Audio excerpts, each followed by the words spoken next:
Emperor, we come for you!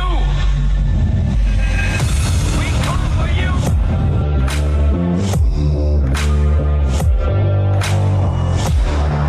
Did IQs just drop sharply while I was away? Long live the fighters!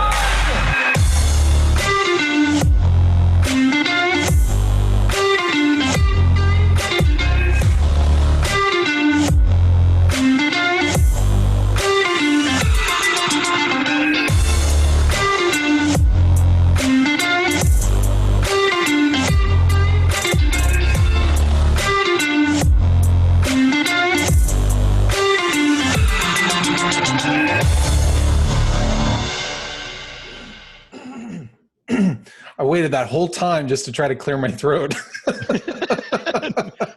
you can mute yourself and No, I can't because then it mutes the sound. High tech. I know, high tech. We're so high tech here at the Fusion Underground. Hello, everybody, and welcome back. We're actually here for a new episode, a new DLC episode, actually, for a new DLC. Because there have been interesting things happening today, and I think we just can't wait until Saturday. Yeah, no, that's not going to happen. We just can't wait until Saturday. So every once in a while we do a DLC. We don't do this all the time. I think this is our fourth one. Yeah, something like that. I think this is our fourth one. So yeah, we do these every once in a while. And this is just to we take a tangent through the week. We record a separate one. And we just talk about something very specific. We don't have the palate cleansers or anything like that necessarily. So, but here at the Fusion Underground, what we try to do is we try to make sense of the world by having principled discussions about such topics as entertainment, current events, politics, and culture. Our mission is to educate people to become critical thinkers so they can live more empowered and happier lives. I'm your host, Manuel Ramirez. And as always, I'm joined in the virtual studio by my co-host, Jason Moret. How are you doing, sir? I'm good, brother. Having a good night. Good. I am feeling a lot better. If you listen look and sound 100 times better than you did. Yes, and it wasn't COVID. No, it was not COVID. Darn! You could have had the antibodies and then said to heck with it and run around. Well, that's right. So I'm back. We're back here for this quick DLC. As always, you can find all of our stuff out at fusionunderground.net. You can find us on Facebook at facebook.com/AZFusionUnderground. Check us out on YouTube and find all of our podcast feeds, not only on our website, but also through Anchor, Breaker, Spotify, Google Podcasts, Radio Public, and Stitcher, and Apple. I always forget Apple. I always throw them in at the end there. And send us emails. You can send us an email at contact@fusionunderground.net, contact@fusionunderground.net. And you can always find us on Twitter at the FU Brothers. That's right. The FU Brothers. We're out there. Yep. And send us emails. That's for reals. Because Lucy and I are going to be doing an episode coming up in the relatively near future where we're actually going to address all of your emails in one fell swoop. And we're going to kind of break those down. So we need just a little bit more so that we've got a good action-packed show for everybody. So yeah, send us your emails. That's we're gonna break them apart in a positive way, from a principled. In a positive way, we want to hear what you have to say, right? We just did a whole episode on feedback and needing to get that feedback. So it doesn't matter. We're not gonna yell at you. We're not gonna tell you how wrong. No, we you wouldn't are. call you by name and let everybody know where to find you on. No, that's just that would be wrong. Yeah, we're not gonna share your email addresses or anything like that. Yeah, we'll have fun with it. Actually, we'll have more fun at our expense.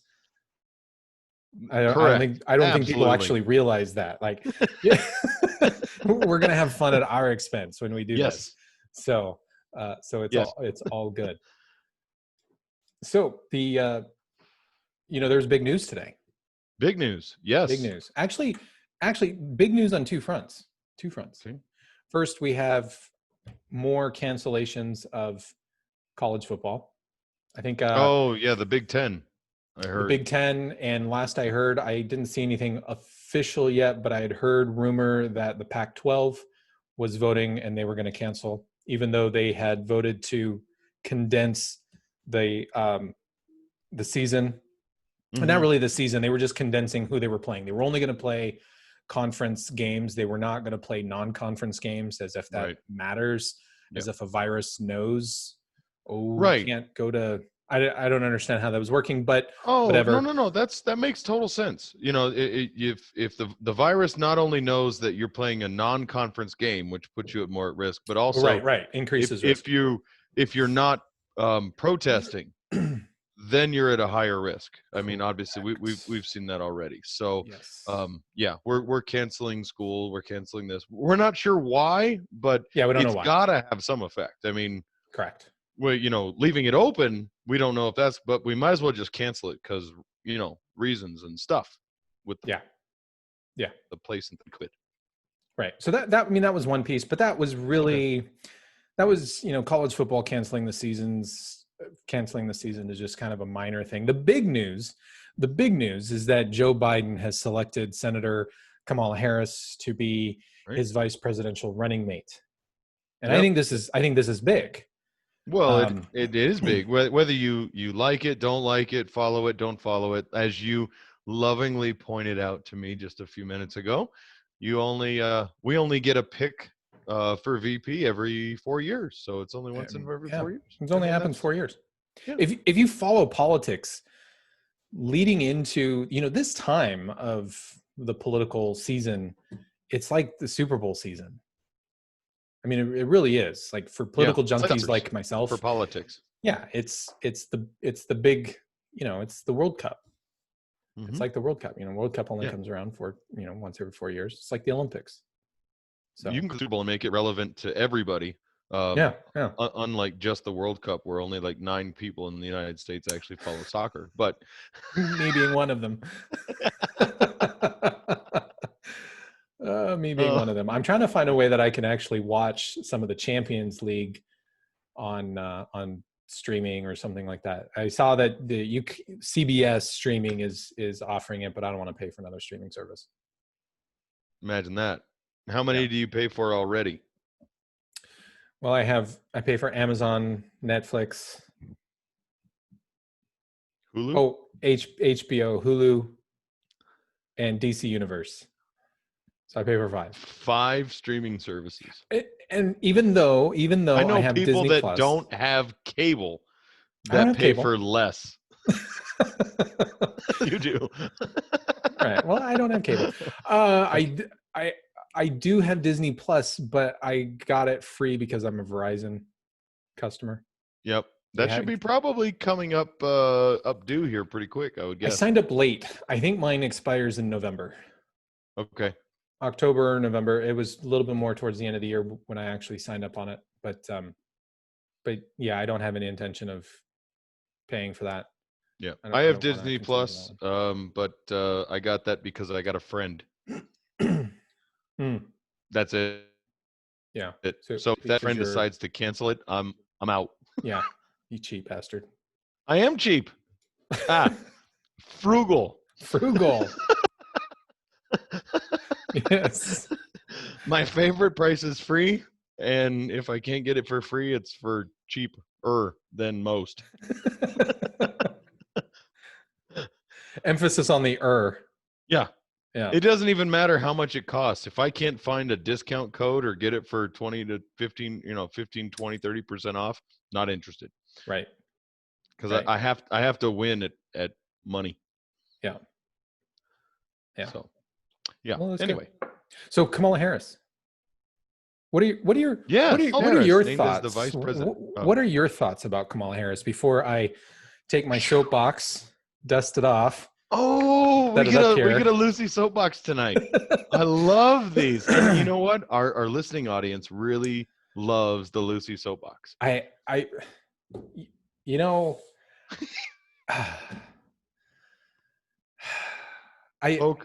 really want to be an advisor to these kinds of candidates. I really do, because I think it's a terrible, terrible, terrible pick. It's a terrible pick. It's an absolute terrible pick. There are much better picks, and we're going to talk about that. Kamala Harris is an absolute terrible, terrible, terrible pick. Terrible. So I'm not shocked by her selection whatsoever. I think she is a very safe pick for Joe Biden, and I can go through some of those, I guess, if you really want. I really want you to, because I don't. Okay. Well, I think she's safe, but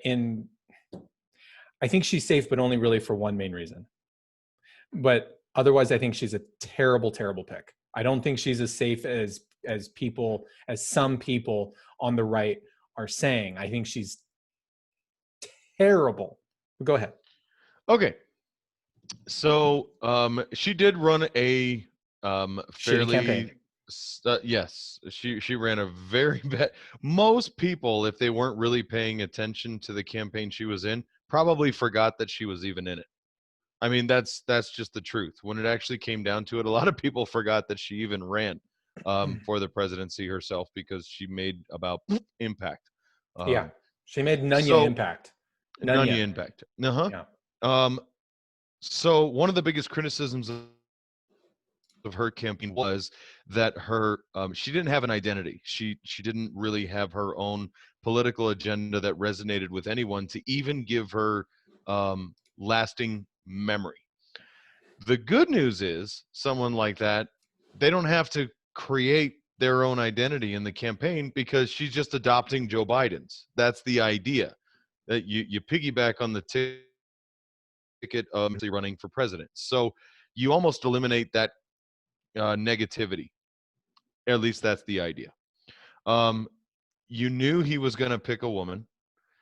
The emphasis to pick a black woman was excessively high, so she falls in line with that. I think on the scale of conservative versus liberal, I think she's a little bit more conservative than some of the other picks that he was considering. I happen to agree with you. I think that you threw out an idea that Kristen would have been a very good pick. I think she would have too. However, she's a white lady, so you lose that demographic, or at least that's the mindset behind it. I don't think that I know there's been a lot of controversy about her career as an attorney, and some of the decisions that she actually rendered, and some of her leanings as far as that goes. Some of the things she said as she was a prosecutor. However, I think her experience just as the prosecutor and definitely her law experience actually lends to her benefit more than her detriment. So I don't see her as an overwhelmingly positive nor negative influence to the ticket. I do think she's been actually out with the protesters with them. I think you've even seen that as of recently. So although I think there was some blowback on Twitter kind of going, well, who's she protesting? Her own career? Because she's not one of us. So I don't know if that is really good for her either, but I think she's a very strong debater. I think she's going to be a very strong opponent for Mike Pence to debate. We'll see how that turns out. So, and definitely no love lost for Donald Trump. The biggest issue I see is that there was some pretty harsh words between her and Joe Biden 4 years ago. Or was it? Yeah, 4 years ago. So I'm curious to see how those reconcile.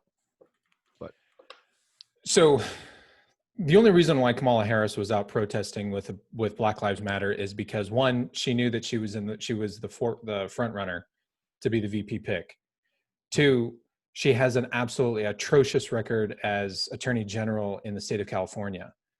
Let's not forget that Kamala Harris actually extended prison sentences after black men who were in prison, when their prison sentences were finished, Kamala Harris did not allow certain black men to be released from prison because she was using them as slave labor to get free labor for the state for government projects. So let's not forget that.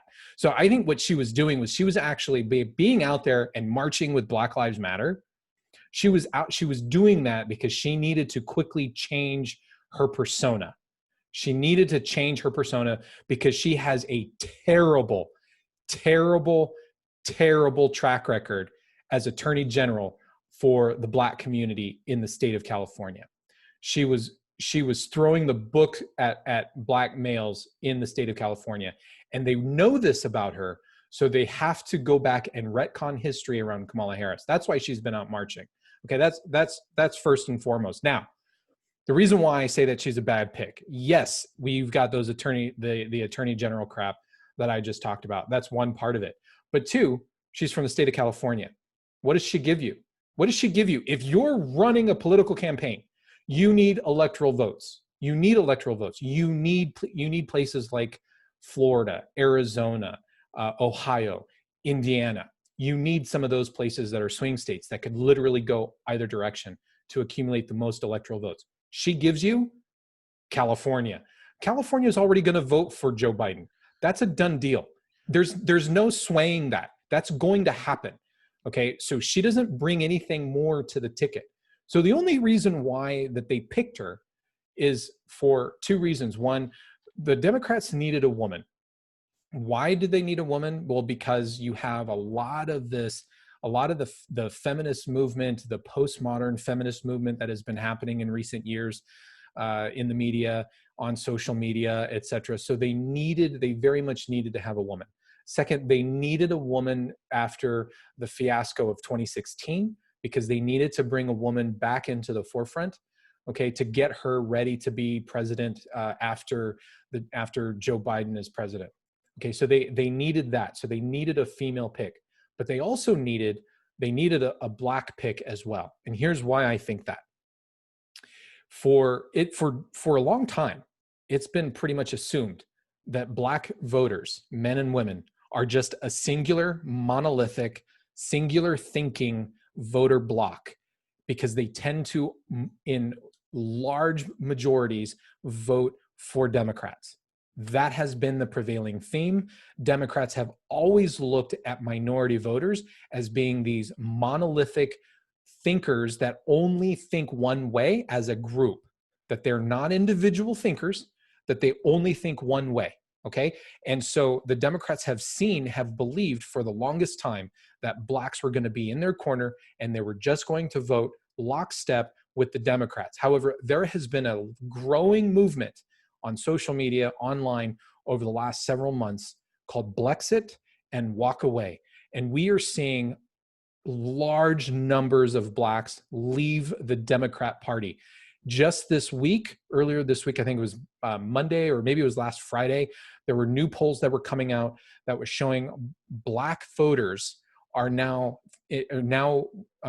poll 34% in favor of President Trump. If those numbers continue on the amount of black voters who are shifting their votes from the left to the right side of the aisle, Joe Biden is in a very serious position to lose the election in a landslide if that continues. So I think the advisors said we need a black candidate in order to shore up those black votes. That's how these people think.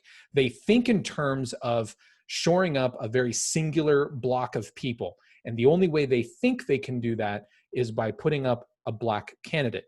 So they needed a female and they needed a black person to do that in their mindset. But Kamala Harris, she only gives you California. She's not liked, okay? The Democrats didn't like her. She didn't even make it to the primaries. She bowed out in December of 2019. She had no traffic on the left. The far left didn't like her. Black voters on the far left didn't like her. She couldn't make it to January. She couldn't even make it to Iowa. And so she bowed out. And so this is the person you bring in. There are two other candidates that I think are much better than Kamala Harris. If it were me, if I were advising, I would have said, one, I would have pushed for a black judge. I would have said, let's find a black judge and let's push for that. There's nothing written in the Constitution that says you have to pick from the executive branch, meaning the governorships, or that you have to pick from the legislative branch. You could pick somebody from the judicial branch. You could pick somebody that's not even part of government if you want to. Right. But I would have pushed for a black judge, a black male judge. Why? Black women love themselves a very handsome black man. All women, white women, love themselves a very handsome black man, right? They also shore up a lot of the gay vote. That's a big demographic that's growing right now, particularly on the left. And let's face it, gay men love themselves a very handsome black man. So you've got that just, the cards are just ripe for that. Plus you have somebody who's in the judicial side. It comes with knowing the territory of the applicability of law and the constitutionality of law, something that has been in debates online for the last several years about the constitutionality of certain law. Somebody's ripe for that. Not only that, even if they were to lose, even if Biden loses to Trump or something like that, or the vice, or maybe Biden wins, but maybe the VP eventually loses in that particular run, the person is now a primed candidate for a position on the Supreme Court, because now they're in the zeitgeist of the American culture. So I would have pushed for a black male judge. But everybody else I'm sure would have said, no, we need a woman, we need a woman, we need a woman. Okay, fine. Who other women are out there on the Democrat side that would be great?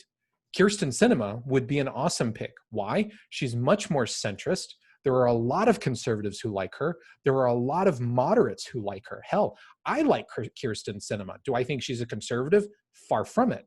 But I agree with Kyrsten Sinema way more than I ever agreed with someone like Barack Obama.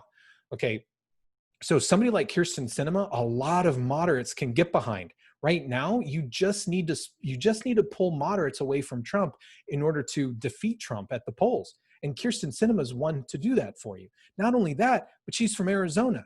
Now you put Arizona in play as a swing state, and you get more electoral votes that throws the GOP into an uproar. Either that, or you pick Tulsi Gabbard. Tulsi Gabbard, yeah, she's from Hawaii. Hawaii's going to go the way of Biden anyway. It doesn't get you much there. But who's Tulsi Gabbard? Tulsi Gabbard is another candidate who was running in the primaries, but at least she was liked by moderates. Tulsi Gabbard couldn't get any traction. Why? In the primaries? Because she wasn't left enough, right? So she wasn't far left. She's not a far left socialist. She couldn't get the far left votes she needed to win the primary, but she's a moderate, she's centrist. She pulls a lot of people in the middle over to her that would like to see her in office. And she's stepping down. She's retiring from the House of Representatives. So she's not going to be there after, in next year in 2021. Plus, she's American Samoa. So she's already part of the minority groups here in the United States. And she's a veteran. She fills that bucket really, really nicely. Kamala Harris, an absolutely terrible, terrible pick. Not going to give her a lot of traction. The far left doesn't like her. Moderates don't like her. But you know what? I still think Trump can lose this election. You have some questions you've been writing down. I think you can. I have. I've been writing down a whole bunch of stuff. So you heard a lot about pulling these swing states and picking your VP out of those swing states to try and actually pull more votes. I understand, and I can respect that from a very traditional mindset, and I can understand that from traditional politics. However, I'm starting to question on whether that actually is making much of a difference anymore. I look at a lot of sitting governors, sitting senators, sitting representatives who are actually not necessarily loved in their own home states, are actually almost have more of a following outside of their state. So I wonder if actually picking somebody, let's say Kyrsten Sinema as an example, since you brought her up, does that give you Arizona? I don't know that it necessarily does anymore. And I could be wrong. I definitely think that a presidential pick from those areas makes a huge difference. But vice president, I'm not sure if that really is I think you have much more chance of pulling voters, but I don't think that that really um, falls for the tradition. I say that, well, now we can check that one off the board. And then you actually mentioned her record when she was throwing the book at some of the black prisoners, etc. Do you think that anybody in this country has a memory long term enough for that to stick? I mean, obviously you do, because that's something that you're looking at and something that you brought up, and you think that that matters. I would challenge. We forget where people stand on these issues almost overnight I anymore. don't have to. The American people don't have to remember that, because they have the GOP and Trump who are going to be running ads nonstop starting today. Trump has already started running ads. The GOP has already started running ads. They were ready to go. Everybody knew it was going to be her. Everybody knew it was going to be Kamala Harris. They've already got the attack ads out, and now the American people, they'll hear about it from now until November. So they don't have to remember it, because it'll be a reminder for them constantly. But here's the thing where I think you're wrong. There are people who they're looking at the presidential race, and there's literally nothing so far that Biden brings to the table that says for people that they want to vote for Biden. If you pick a moderate VP candidate, there are a lot of people that are looking for a reason to not vote for Trump, or at least to go to the polls. There are a lot of people when it was just Biden versus Trump and Pence, there were a lot of people, particularly in the middle, that were like, I don't have a reason to go to the polls, so why should I? So that was an opportunity for Biden to pick somebody to say, yes, come to me. If you remember it during when McCain announced Palin. Now, Palin had all of her own issues, but she energized the base. She energized voters in the middle, and she actually made that race winnable for John McCain, because people liked her. There were a lot of people on the right that said, now there's something for me to vote for.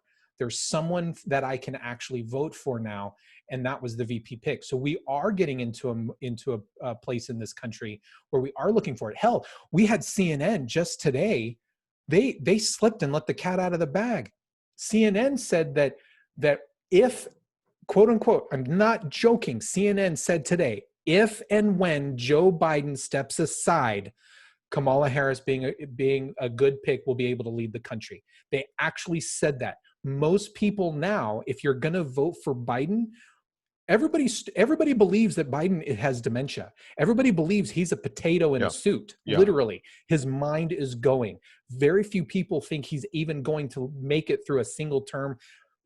A lot of people don't even think he would make it to the inauguration day if he wins. And so this had to be a pick. This VP pick had to be somebody to basically say, you know what, I'm not going to be the guy, but this other person is going to be president. And now they put Kamala Harris in that position.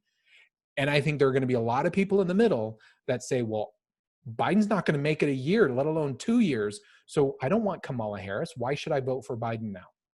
Right. And I will say that was one of the things that was talked about quite a bit is, this was a very tough VP pick for Biden, because everybody believes that regardless of who he was going to, Benson had to be prepared and ready to step into the presidential office on day one. Joe Biden is going to be 79 years old if he's elected on the day he is sworn in, which will make him the oldest person ever to be sworn in as president in our history.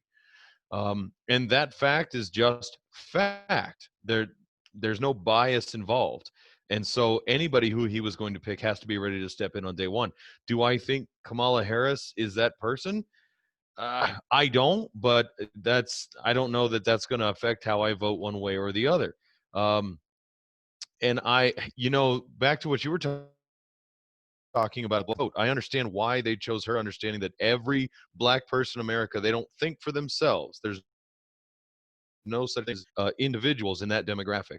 They are all a group, and of course that they all think exactly alike. In fact, the reason, according to many sources, that Trump won the election was because the black vote was the lowest it's been in the last 12 years. It was high in 08, just under the white populist vote by, I think it was like 10, 12%. And it actually surpassed white voters in 2012, which they said, well, that's the reason why Obama won re-election that year. And consequently, it dropped by, it was drastic. I want to say it was like 20% voter turnout in the black community in 2016. That's why they said Trump won. It's only because of that. And so naturally, they're going to be right back to that same well, trying to draw from the exact same place. Yep. The way we can win is the black vote. And with the uproar of the Black Lives Matter movement, you almost can't not pick a black person for that. Understand your rationale and reasoning for why you're going to get ready to jump on me saying, no, you're wrong. And yes, you could. And here's 101 reasons why. But I understand in their minds why they say, no, we absolutely have to have a black person to actually step in. Well, they don't have, they are trying to, they don't have a strategy. Their strategy is, their strategy is not about, here are our ideas, vote for our ideas. The only thing that the Biden camp is running on is vote for me because I'm not Trump. Right. That's not a platform. But it's the best platform he's got. I mean, right. And you're talking about a presidential candidate who was talking about throwing you all back in chains not long ago. I mean, and right now with the Black Lives Matter movement, are you serious? They're going to actually have that? The only thing they can do is say, hey, Joe, shut up. You don't have to do anything but stand here and smile because you're not. And that's all we have. And that's all we're going to focus on, because anything else, it's going to fall apart. So shut up. Stop talking. Because every time you talk, you really sound like somebody that we're going to have to put into a hospital or some other place. Because, I mean, there's a lot of concern about his mental capacity right now. I'm not saying that's mine, but it's prevalent everywhere. Whether you agree, disagree, left, right, center, middle, independent, doesn't matter, gay, straight, black, white, Hispanic, poor, doesn't. Everybody's got concerns about whether Biden has the mental capacity to be the commander-in-chief of this country, which is another reason why I think this vice president pick was probably the most important pick for VP in our. Right. And the problem is that the Democrats are trying to go back to what got President Obama elected. The blacks did turn out in large droves to vote for Barack Obama because he was black, but there were a lot of people that went and voted for him because during his campaign, he ran a very, very impressive campaign.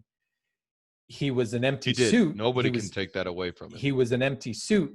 He was very malleable. He had no record, so he could be what anybody wanted or needed him to be. But that campaign, that idea of hope and change, it resonated with people. It really did. And so he ran a very sugar-coated campaign. And there were a lot of people who were not black voters who voted for Barack Obama because they bought into that candy-coated campaign. Biden's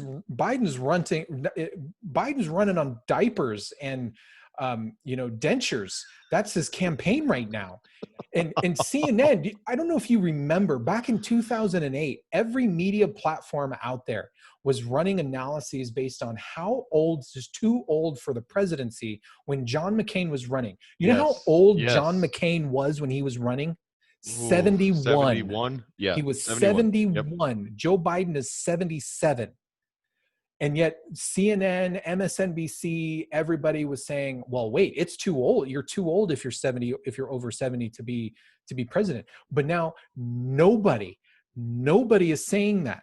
Nobody is saying that Joe Biden is too old. Nobody is absolutely saying that. So they're trying to keep that hidden. They're presenting zero ideas. And why are they producing zero ideas?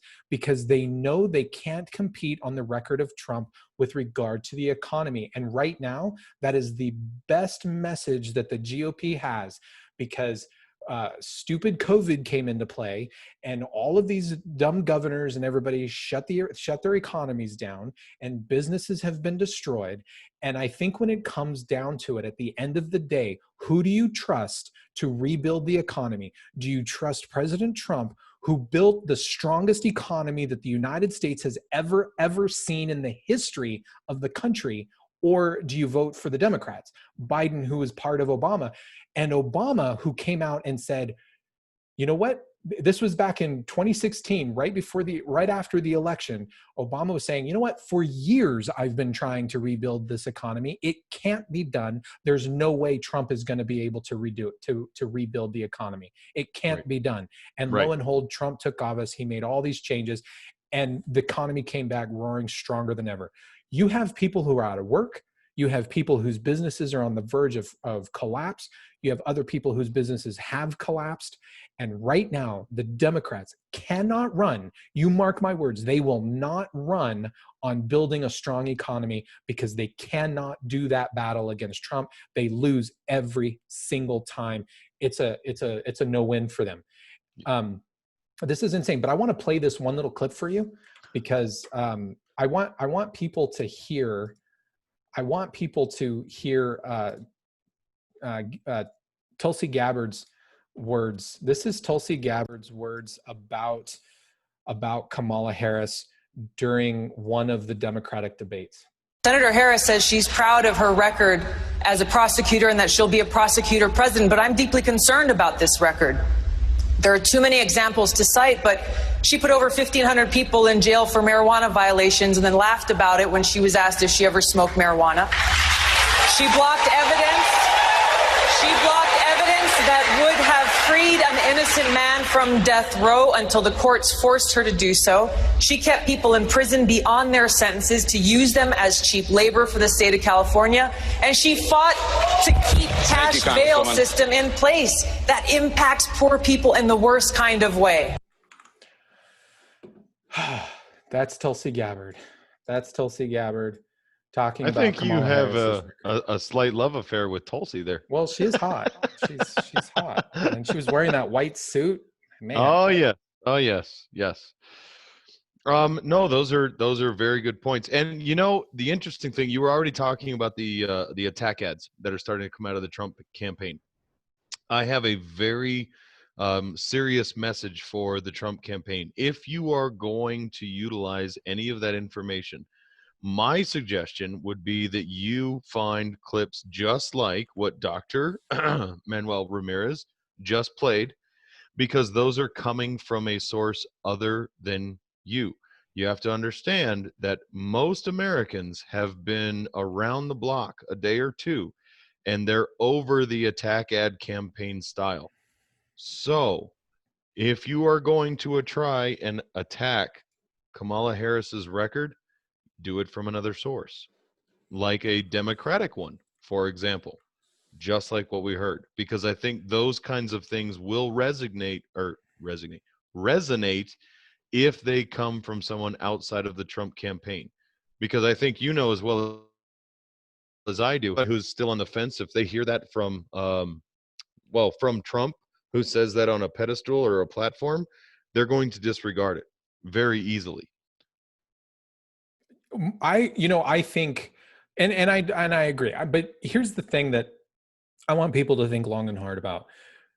Anybody that I talk to, anybody that I've ever talked to, you know what they say? They hate negative ads. They hate attack ads. You know why politicians continue to run negative attack ads all the time? Because they work. They wouldn't run them if they didn't work. The polling shows it works. The internal polling shows it works. All of the data shows it works. They're going to continue to run them. So everybody, all y'all who go out and say, well, I don't like the negative attack ads. No, you just don't like the negative attack ads when they're attacking your guy, but you love the negative attack ads. Let's be honest. Can we at least be honest? We're right? We're all friends here. Let's at least be honest. The negative attack ads do work. And they do sway the moderates. They do sway the people in the middle. They always do. And people, you know what? We are media consumers, and we tend to vote for those people who have the best produced media ads. We do. Here's another thing that I wanted to share with you. Do you know who Sean King is? Sean King. No. So Sean King he's known for one thing and one thing only. He's a white guy who claims to be black. That's who Sean King is. That's his claim to fame. No, well, I'm serious. Look at my shocked face on why I don't know who that is. Okay. Sean King, he's a white guy. He has white parents, white grandparents, white great-great-grandparents, okay? And he just identifies, this is the 2 + 2 = 5 thing that we talked about in the last episode, right? He wants you to believe that he's a black man because he says he's a black man, because he identifies as being black. So therefore he's a black guy, right? This is Sean King. And so here's something that Sean King,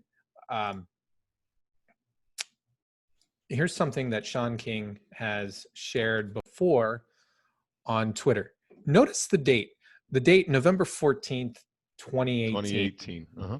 9:30 in the morning at 9:29 a.m. on November 14th, 2018. I'll be frank and tell you, this is Sean King's tweet here. I'll be frank and tell you 2 Democrats that I am 99% sure I won't be supporting, primarily because of their dismal history on criminal justice reform over the course of their entire careers. Criminal justice reform over the course of their entire careers. Joe Biden and Kamala Harris. They both helped build and advance mass incarceration. Now look at this. This was also by Sean King. Posted, oh, look at that. August 11th, 2020 at 5:05 p.m.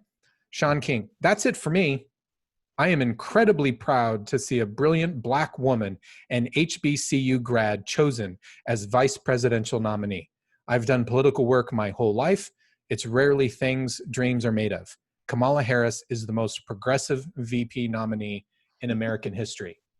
You know what else Sean King has been doing all day since Kamala Harris's announcement, or since Biden's announcement for VP? He's been deleting all of his anti-Kamala Harris tweets off of social media. Yep. He's been deleting them all.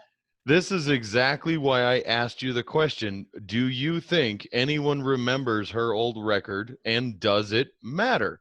Because people just like Sean King, and there is a vast majority of them out there, and I'm not talking about white people who think they're black or self-identify as black or gender or whatever. I'm talking about people who are so overwhelmingly possessed by their hatred for the president that they will latch on to anything with 2 hands and a potato head basket.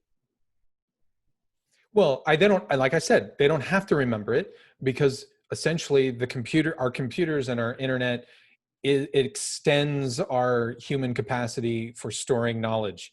And all of this will come out. It's already coming out in attack ads, and it will continue to come out in attack ads. And everywhere you go on the internet, all of this will be right front and center for everybody. So nobody has to remember anything, because it'll be remembered for them, and exactly for things like this. I mean, somebody went back into Sean King's, dude, this was minutes after he posted this tweet at 5:05, literally minutes.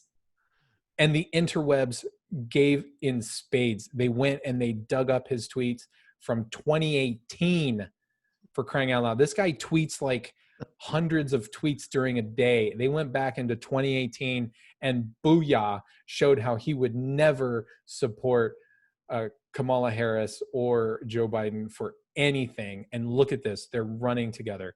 It's absolutely amazing. And this is a guy who is highly touted by by BLM, by Black movements all over, Black organizations all over the country, because for some reason, you know, they want to support him. Well, he is More so power to him. overwhelmed with More his power to him. white guilt that he self-identifies as a Black man. Yes. Yes. I could see myself doing something like that, but it wouldn't, you know, I'd just be poking the bear because that's, you know, I like to do that. So, but I guess the other part of what the question I asked though still stands. You know, does anybody remember? And the latter part, does it matter?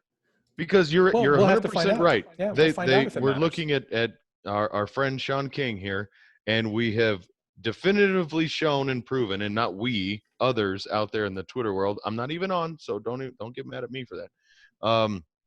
That he is being not only hypocritical, but I mean, just absolutely going against his values and principles, which he stood on as a self-identifying Black man. My question is it going to matter, even that all of that is pointed out in the end? Because I argue that in our culture right now, it won't. I don't know. We don't know. We don't know if it will matter. We won't know until Election Day. We won't know until Election Day to see how people actually vote. But here's another thing, and this came out. I don't have the link. I can pull it up. I can go back and find it. But here's something that I think is really interesting. And this happened this was just a couple of weeks ago, that a study came out and showed how, I'm wondering if I do have it here. I'm looking really quick on my stack of stuff that I have. Stack of stuff. I have a thing here about how one of my Americans favorite are dumb. parts of our show When I'm searching for something, search around for stuff. Because for those of you that don't know, Lucy's got, you know, 2 screens and 80 windows of stuff, you know, and he's got to sort through it like trying to find a joker out of a deck of cards. Yeah. Well, I can't find it just off the top of my head. I can pull it back up eventually. But there was a survey that went out, a poll that went out, and this was a couple of weeks ago. And it turns out that over 60% of the population says that they are afraid to speak about their politics for fear that they could be fired. 60%. What that tells me, but here's the thing.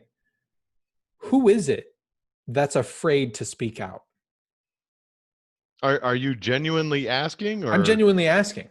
Who is it that's afraid to speak out? I think anybody who considers themselves a conservative, Republican, or even a moderate, or anyone who supports the current sitting president, buttons their lip and shuts up and keeps their head down. Yeah. Because it is socially unacceptable, to voice your support. It is absolutely supported and encouraged to voice your disdain. Yes, absolutely.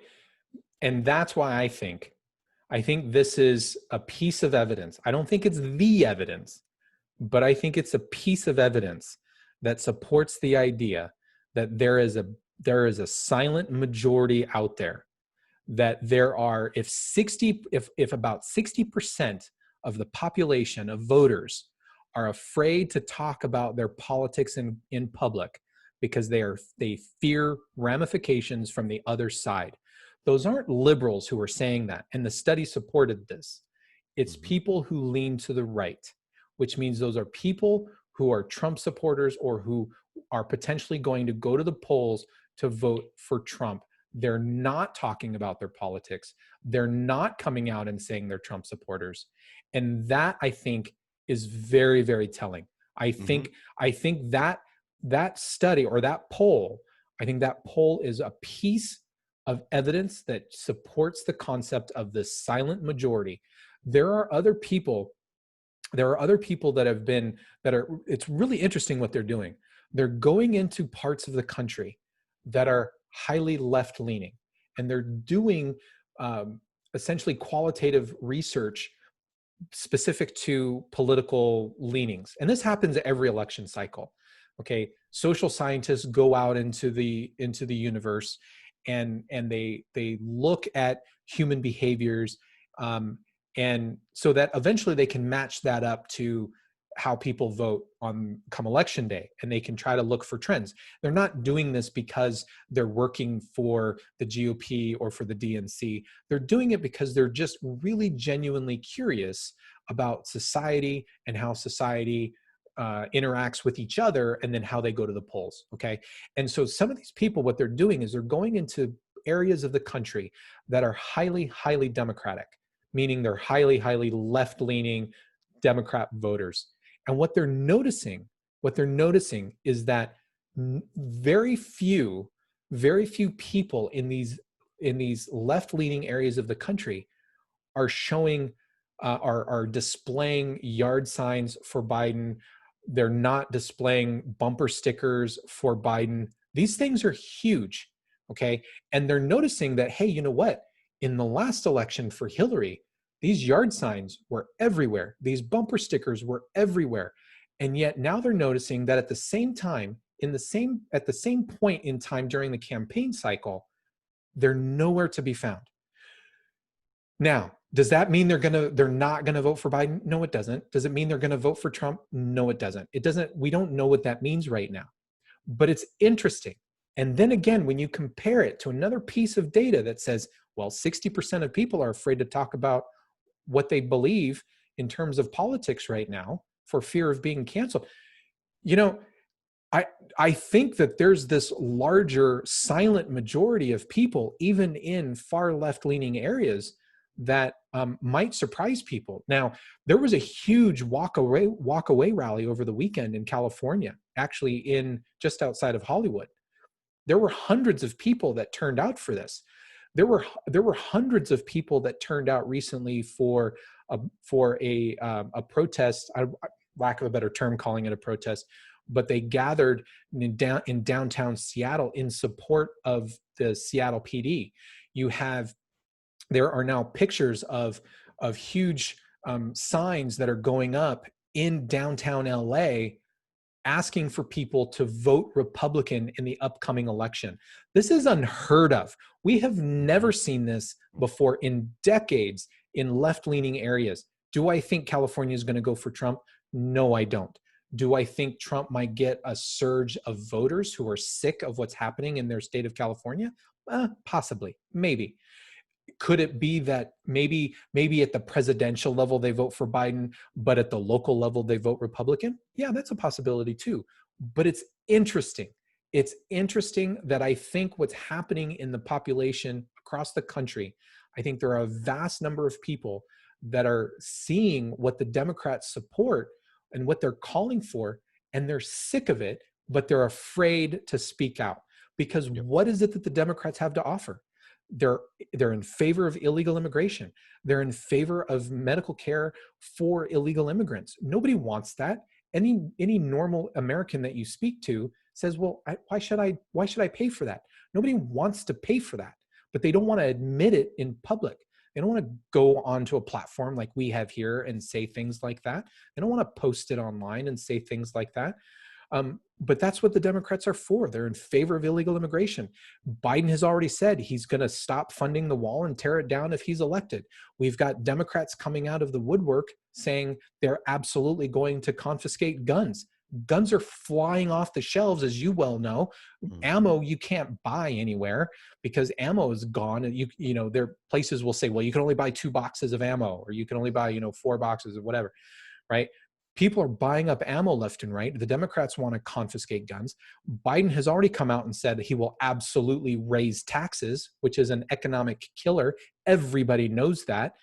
Okay. And so what is it that the Democrats have to offer? They have absolutely nothing to offer. There's nothing out there that people get behind and say, yes, I want that. They're not offering it. You're right. And they better figure something out here pretty quick. I mean, don't get me wrong. Running on the anti-Trump and we hate Trump and the never Trump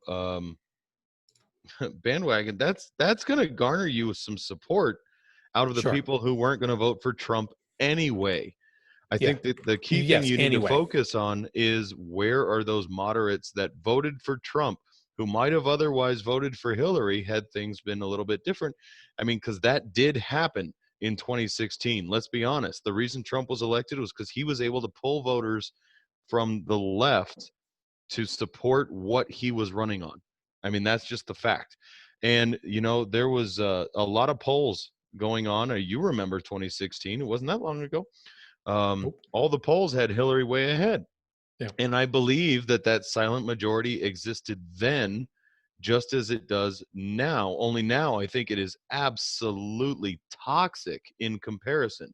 Before, if you were in that silent group that wanted to vote for Trump and you just didn't want to vote for Hillary, you didn't say that in public because you didn't want to hear the, well, you hate women situation.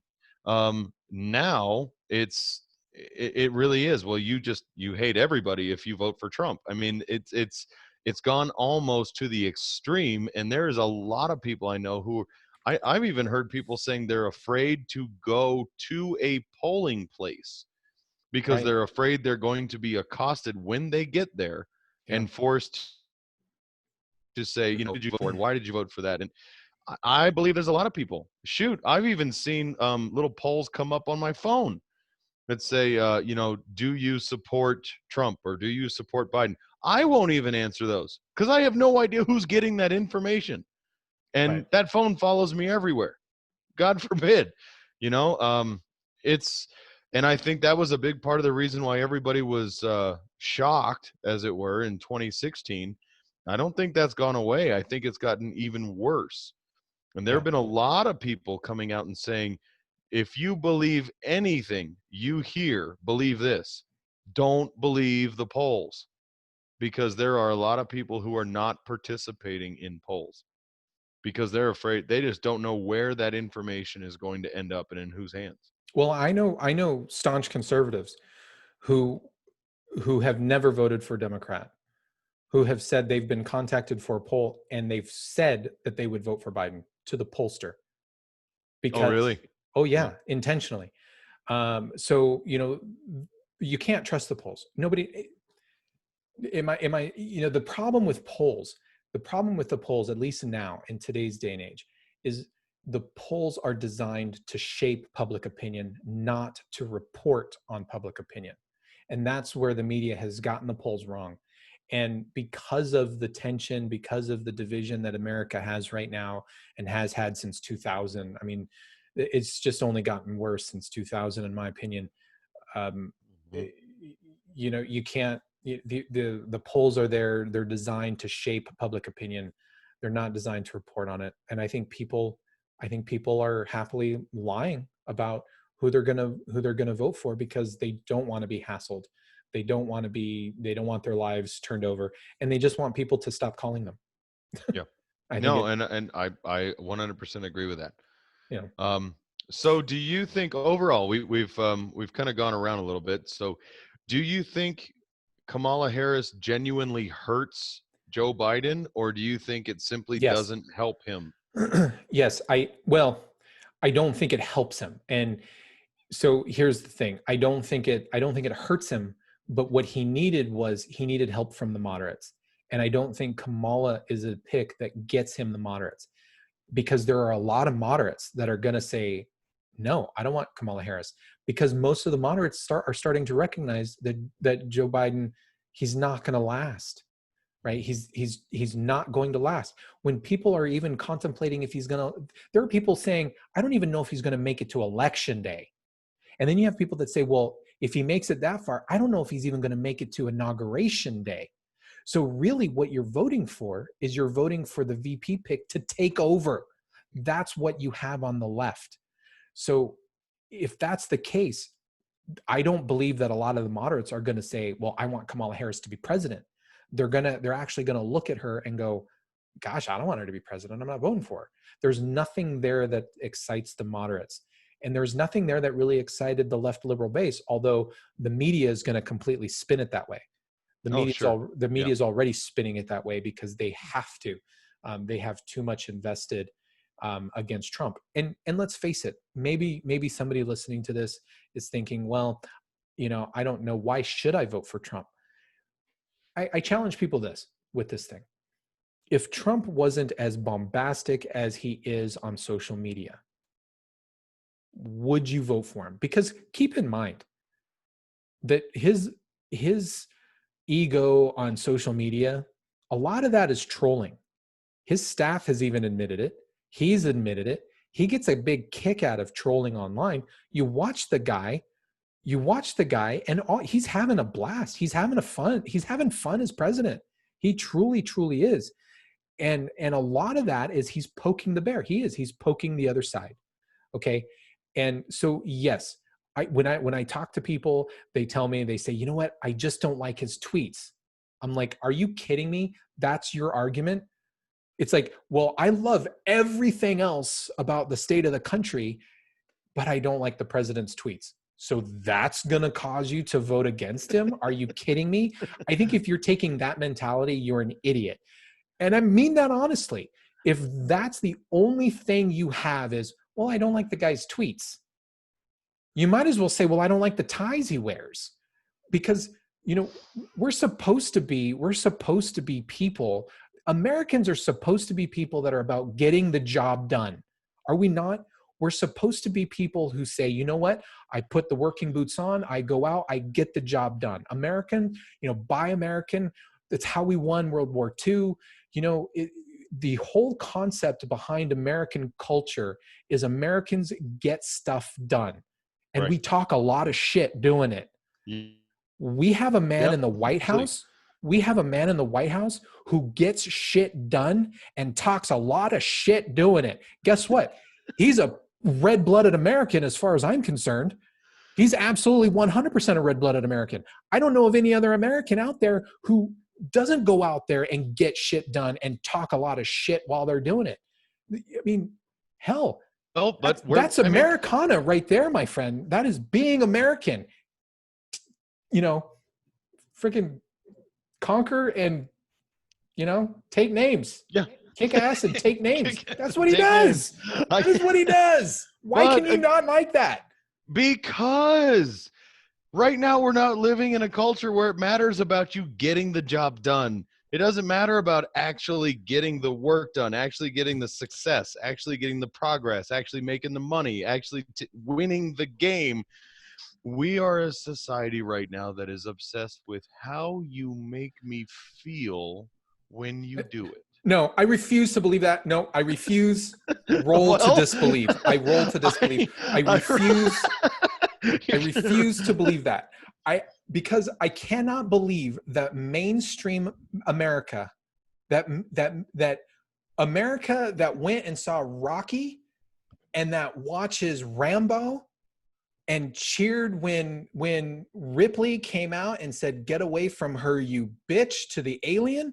I cannot believe that kind of America has completely become wishy-washy.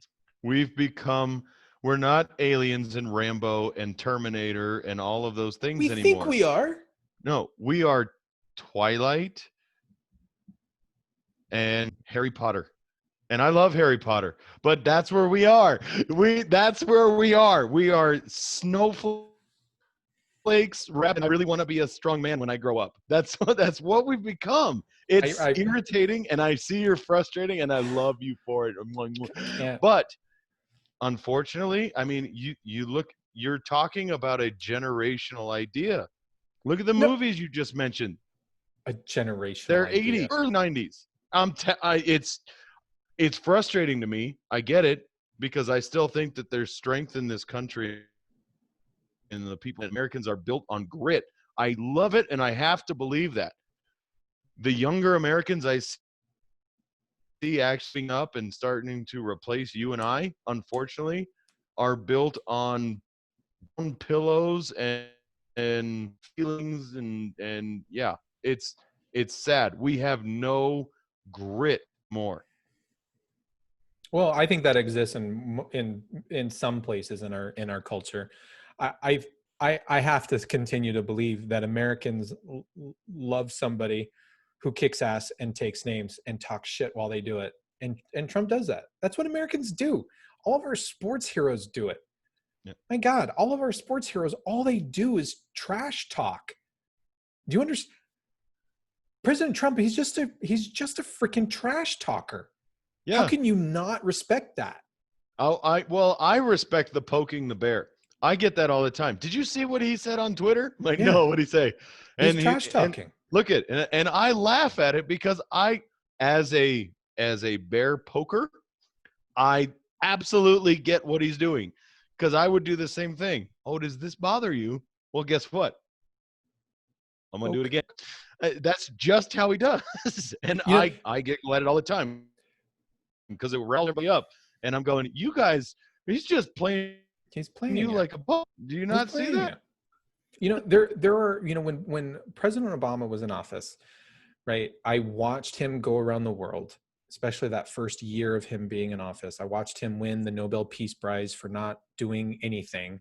I watched him go overseas and bow to the Emperor of Japan, and I watched him bow to, the Poobah of Saudi Arabia, right? And I watched him acquiesce, and I watched him basically tell the world, I'm sorry on behalf of my country. And that made me very uncomfortable. It made a lot of Americans very pissed off. Right. It made a lot of Americans uncomfortable.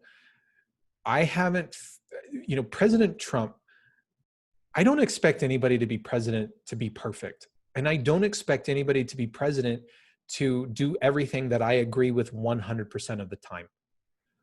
But you know what? When I approach an election, I would rather vote for somebody I agree with 60% of the time than somebody I agree with 0% of the time, or even 10% of the time, right? Am I going to get a candidate that I agree with 100% of the time? No.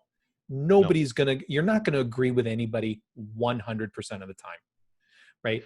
Even if I were to run, I'd disagree with myself at least 40% of the time. I would make decisions. I know I would end up making decisions that I didn't agree with. No, Mr. President, you can't bomb them. Well, why not? Right? That would be my reaction. Why not? Okay, fine. I can't bomb them, right? I would make decisions that I didn't agree with. I know this if I were president. That's why I can't be president. Okay. But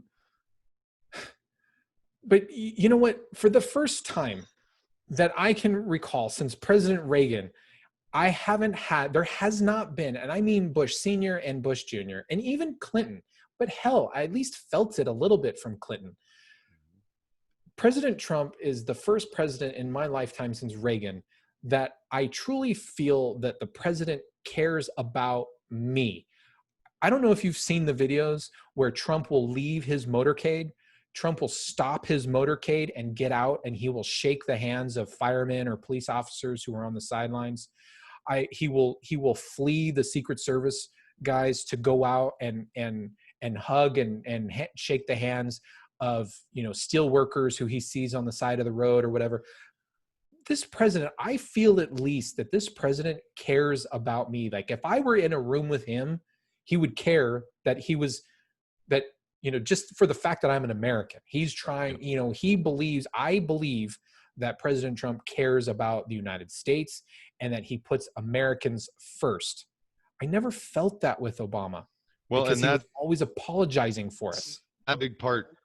Yeah, that's a big part. I know that pissed a lot of people off. You don't apologize for the country, and don't apologize for American policy. That's just, it's infuriating. I don't need somebody to go out there and an apology tour on my behalf. I want somebody who's going to go up there and stand up for me, my family, my friends, my coworkers, as Americans, and stand up and say, look, this isn't about me as the president. This is about the country which I'm here representing, and we're not going to get bullied anymore. This ends today. Absolutely. And I haven't had that. And Reagan was a great example of that. I have a lot of love for former President Reagan, but not since. Right. Have I had that with anybody? And I haven't disagreed or agreed with a single president 100% of the time. Shoot, even Reagan. As much as I loved him, I didn't agree with him 100% either. But when you talk about somebody who actually cares about Joe Q public, I haven't felt that with anybody. like I have. And you know what? If people like that, don't like that, that's your choice. But that's the effect the presidency's had on me. If I could give a suggestion to Joe Biden and Miss Harris, if you are going to want to try and win this election, you have to try and pull those moderate voters with a actual message besides not Trump. They won't do it. Find your identity, pick up on it, grab hold of it, and pull something together. Yeah, they won't do it. They won't do it because they can't, because any idea that they have that's substantive doesn't hold up against Trump and Trump's actual record, right? It doesn't hold up. They've already come out saying they're the party of high taxes. They're going to raise taxes. They've already said it. Biden has said that, which means Kamala has to buy into that, right? So they're going to come out and they're going to say, we're going to raise your taxes. And no American wants that right now. You've got Trump right now who's actually battling to get rid of payroll taxes. And then he wants to, right now, he's just kicking the can down the road and saying they're deferred, but he's also said he wants to get rid of the deferment.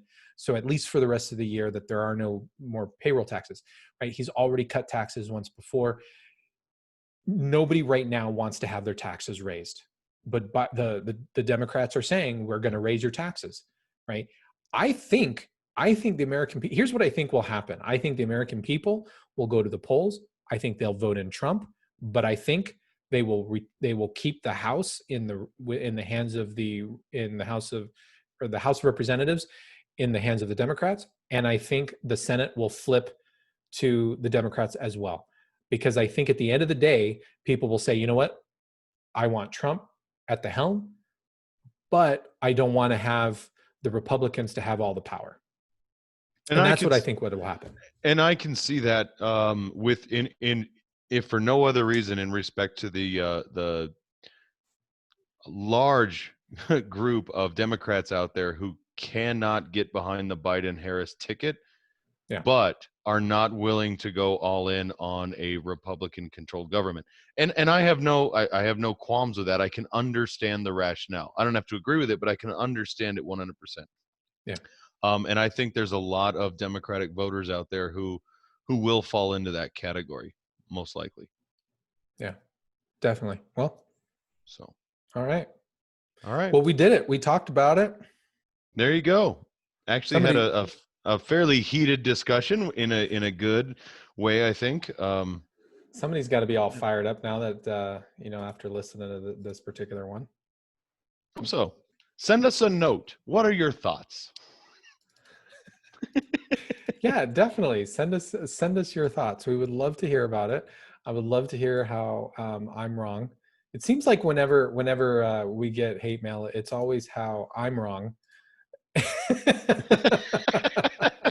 Well, you got to understand that's because most people just disregard me from the get-go. So there's no real point. It's like, Jason's just being Jason. He's whatever. Yeah. When you get on a soapbox, it's substantive and everybody pays attention. I wouldn't say that. So, I don't know about that. You definitely raised some eyebrows. We'll put it that way. Well, is that a good thing or a bad thing? I think it's a great thing. Plus, it gives me a chance to relax and just it's like pulling the string on one of those old tops, the little toys you had. Or you remember the little He-Man car that you put He-Man in and you pulled the little rip cord and it across the floor? Yeah. Yeah. Huh. That's like putting the cord on you and letting you go. Yeah. Well, I welcome it. I hope people have negative opinions. Here's the thing though. I think what a lot of people don't realize about our season 2, and I'm gonna let the cat out of the bag a little bit. And you and I, we talked about this. The first season was really a lot about trying to work through and identify the principles that we hold dear, the principles and values that we believe in, and to talk about certain topics to try to reveal those principles and values.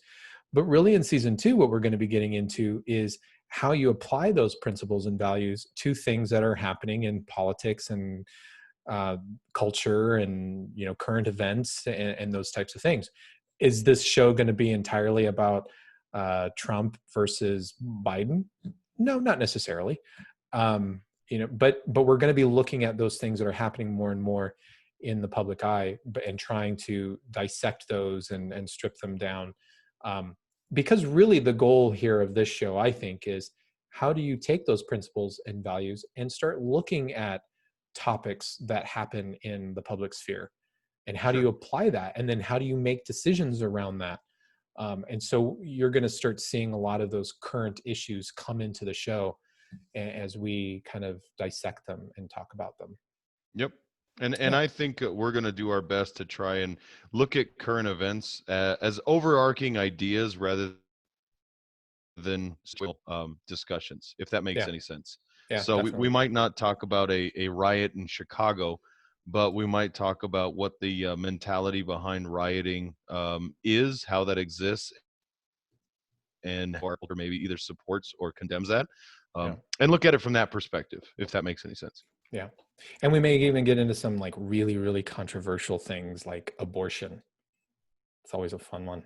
Ooh, well, we haven't talked about pro-life or pro-choice in a while. Yeah. So those kinds of discussions, because those always come up into the political sphere, or at least in the cultural sphere, right? And I think they lend weight to how we look at the world in a lot of things, not only just from the way we value or devalue life. I think has a big saying on the types of entertainment we like, and the types of entertainment we don't like.